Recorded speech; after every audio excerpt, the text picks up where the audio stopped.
What I'd like for you to do right now, I want you to think about your dream, because I'm in a room full of dreamers.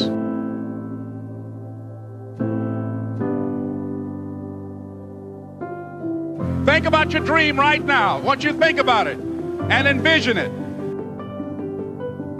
Now, ladies and gentlemen, let me share something with you. I do not believe that any of us have dreams that were not given to us for the purpose of accomplishing those particular dreams. Everybody had something to look forward to in Nagoya, having two promising Yokozuna hopefuls.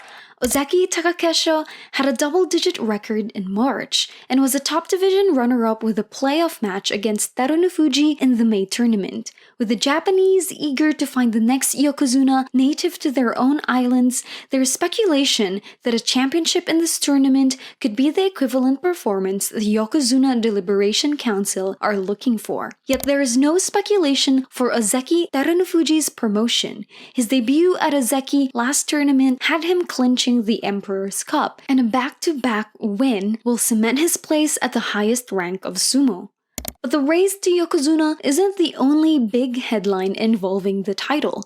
69th Yokozuna HAKUHO is set to come back in the Nagoya tournament. This tournament will be the very first time I watch the GOAT do what he does best. Many feared that the time allotted to heal from his injuries weren't enough and his entry to this tournament is premature. Some felt his aging body could no longer keep up with the viciousness of sumo. A few even put bets on how many days he will last until he withdraws from the tournament. I, on the other hand, put my bet on HAKUHO. At the lower end of Sanyaku, there are new fresh faces joining the ranks of title holders. Meisei and Wakatakakage are debuting at their career highest rank of Komusubi in Nagoya. Finally reaching the rank of his grandfather, many looked at Wakatakakage with high hopes of seeing explosive and technical sumo that earned him the promotion, and some even had higher hopes of seeing the Emperor's Cup in his hands. At the end of the ranks, fan favorites have made a comeback to the top division. Ura, finally overcoming his injuries, has wrestled his way from Juryo to Makuuchi along with Tokushoryu, Chiyunoo, and newcomer Ichi Yamamoto. Many, like myself, looked forward to seeing Ura's agile and acrobatic fights in the top division again. And in Juryo, Abi, in his comeback tour from being exiled, has crossed over to the salaried ranks as Juryo 14 East. Now facing more formidable opponents, fans are eager for him to come in closer to Makuuchi. In day 1, we all teared up a little as we saw HAKUHO perform his Dohyo Iri again, not wanting to miss a moment as we never know when his last ring entering ceremony might be. Watching it was a thing of beauty, but we all held our breaths as he stepped into the dohyo to face Komusubi Meisei. You can tell in HAKUHO's face that there was a bit of nervousness, a bit of doubt, and maybe some fear. And I think everyone watching the Yokozuna fight again felt the same way too. But HAKUHO did splendidly and truly showed everybody that his technique is on a class of its own. Meisei has his favorite grip, taken back, a hooking attempt by Meisei, but another hooking attempt by the Yokozuna to win by Kakenage. And the Yokozuna's aura took a 180 from doubtful to fully confident. Truly, the best medicine for HAKUHO is a win. Other debutants did well also. Tokushoryu, Ichi Yamamoto, and Ura all secured their first win in Makuuchi, and the two Yokozuna hopefuls also secured wins on day 1. The anticipation of day 2 soared high as fans overanalyzed the face HAKUHO made just after throwing down Meisei in day 1. Was it a wince of pain or a victorious one? Is the Yokozuna going to withdraw from injury and thus head to his retirement? I was at the edge of my seat to know what that face meant. But at the end of day 2, fans definitely winced in pain as we saw Takakesho slumped over the dohyo, injured from his bout against Ichinojo. His injury took him out of the tournament and in the running to become the next Yokozuna. And it wasn't the only shocking injury of day 2. In Juryo, Enho suffered a mild concussion from his bout against Takagenji. The end of the bout called for a rematch, but judges, in a revolutionary call, stopped the rematch to administer concussion protocols. Sure, you can still criticize the delayed response of medics and other things lacking, but this surely was a step towards a safer sumo for our beloved Rikishi, something we've all been clamoring for. And with 2 Ozeki taken out, Takakesho from his injuries and Asanoyama for breaking COVID protocols, the race for the Emperor's Cup has opened even to those in Maegashira. But a surprising entry back to the tournament has excited fans as Sekiwake TAKAYASU joins the Nagoya Basho. After sustaining injuries from a practice match, we thought we wouldn't see Takayasu in the Nagoya dojo at all. Facing an obviously shaken up Ichinojo, his back seemed to fare well against the Mongolian. But it could be that Ichinojo was just being more careful facing the just injured Takayasu after his bout with Takakesho yesterday. Ichinojo, now he's inside, moves forward and takes Ichinojo out. And by the end of the 3rd day, Yokozuna Hakuho, Ozeki Terunofuji, and low-ranking Maegashira wrestlers Tamawashi, Kotonowaka, and Tsurugisho are on the leaderboard with 3 straight wins. On day 4, HAKUHO showed one of his famous Houdini trickery when Takanosho almost pulled an okuridashi or rear push-out on the Yokozuna. But like an eel, he slipped away from a close call, then reflexively thrust down the Maegashira 2 wrestler. His near-perfect timing to step out of the ring after Takanosho right about hits the clay clearly shows his expert ring awareness and reflexes 2 decades of professional sumo can get you. On day 5, Maegashira 1, Endo withdrew from the tournament due to re-injuring his left leg. And so now we have 3 wrestlers on the high roster of the top division out of the tournament. Ozeki Shodai is having a bad run with 3 losses in a row. The Ozeki faced the eccentric wrestler Tobizaru fighting at the rank of Maegashira 3.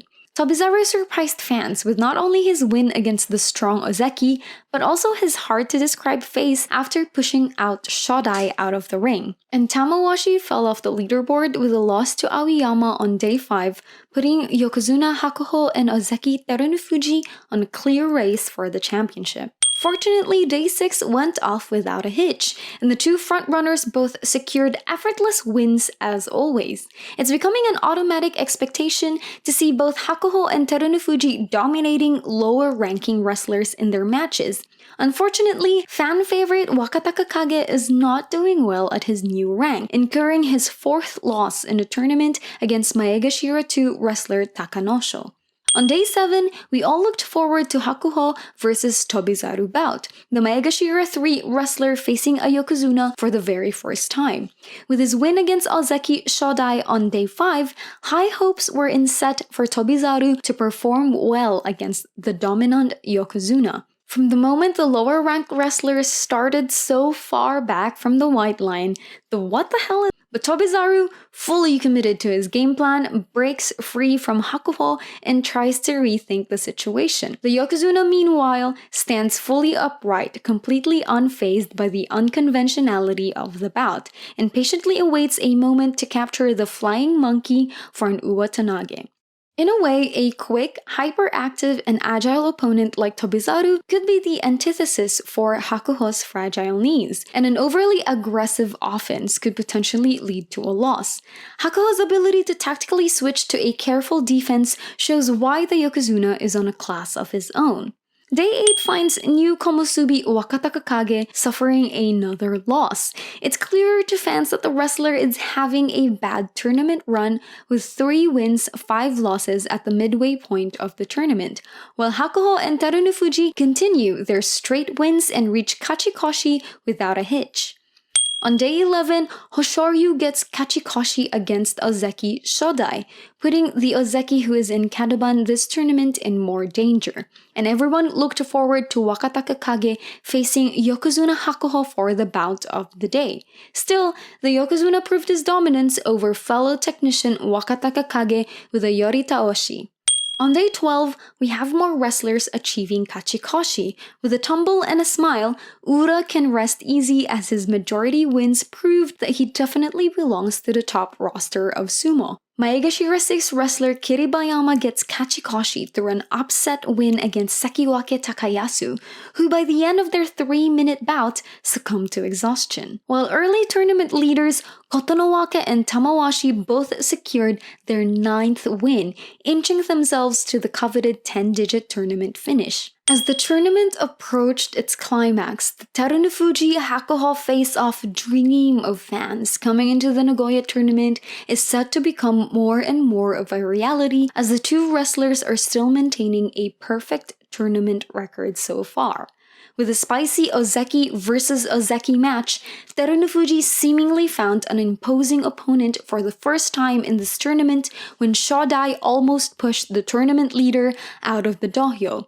But Terunofuji's bionic knees rallied and was able to push back the Ozeki and won the bout with an oshidashi. And Terunofuji beats Shodai! Down the lower ranks, HOSHORYU impressed everyone when he threw 200kg Ichinojo during a rematch, with this match later on earning the Mongolian wrestler his first technique prize award. Now came D-Day, as Day 14 decides if we are going to get our Terunofuji versus HAKUHO match. But with Shodai showing promise in yesterday's bout against Terunofuji, can HAKUHO depend on his healing knees to potentially defend against the Ozeki's powerful pushes?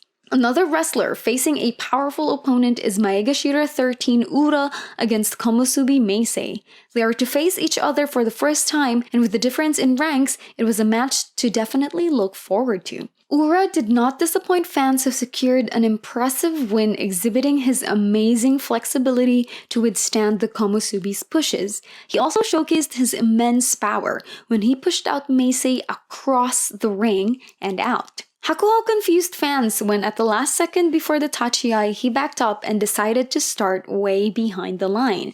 And it seems it wasn't just the fans who were confused by his homage to Tobizaru, but his opponent Shodai was even more so confused. As the two wrestlers were supposed to clash at the tachiai, Shodai, who approached apprehensively, was met by a vicious slap from the Yokozuna, and more slaps he did receive as the bout went on. HAKUHO's psychological warfare unleashed on the unassuming Ozeki affected even myself who was watching at home. HAKUHO won the bout by throwing his weight against Shodai to force him backwards and out the dohyo. With Terunofuji also securing a win against Takayasu, there were only two wrestlers on the leaderboard and in the running for the July 2021 Emperor's Cup. Their 14-0 record has put this tournament and their bout against each other on the history books. Two fighters for a Zensho Yusho, a Yokozuna hoping for a comeback versus a comeback wrestler hoping to be Yokozuna. And as the dawn for Day 15 approaches, whispers of Terunofuji already having reached what was needed for the Yokozuna promotion have now become murmurs. His perfect record in this tournament and a face-off for the title against a Yokozuna is what the Yokozuna Deliberation Council have been looking for as an equivalent. And truly, the Ozeki has done impressively this tournament. His performance has made it blatantly obvious that he's just on another level from all the other wrestlers in the top roster. Even before the tournament closed, there was no denying Terunofuji is Sumo's next Yokozuna.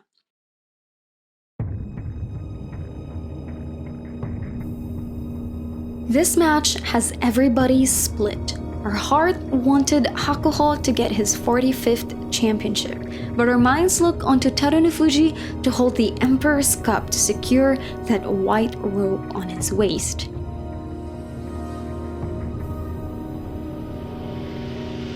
Tension almost blew the roof off of the Nagoya Stadium when the wrestlers stared each other down before the start of the most anticipated match of the year.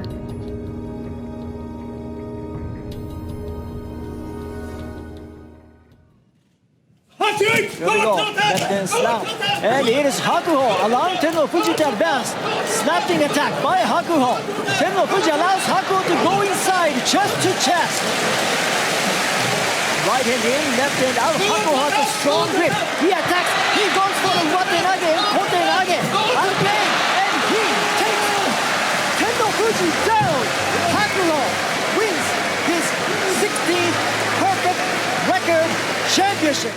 And just like that, HAKUHO 36 years old, in his 20th year as a professional sumo wrestler and almost 15 years as a reigning Yokozuna, secured his 16th Zensho Yusho and 45th Top Division Championship in Grand Sumo Wrestling.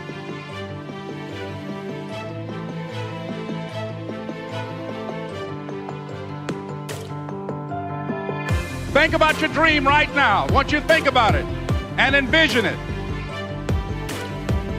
Now, ladies and gentlemen, let me share something with you. I do not believe that any of us have dreams that were not given to us for the purpose of accomplishing those particular dreams.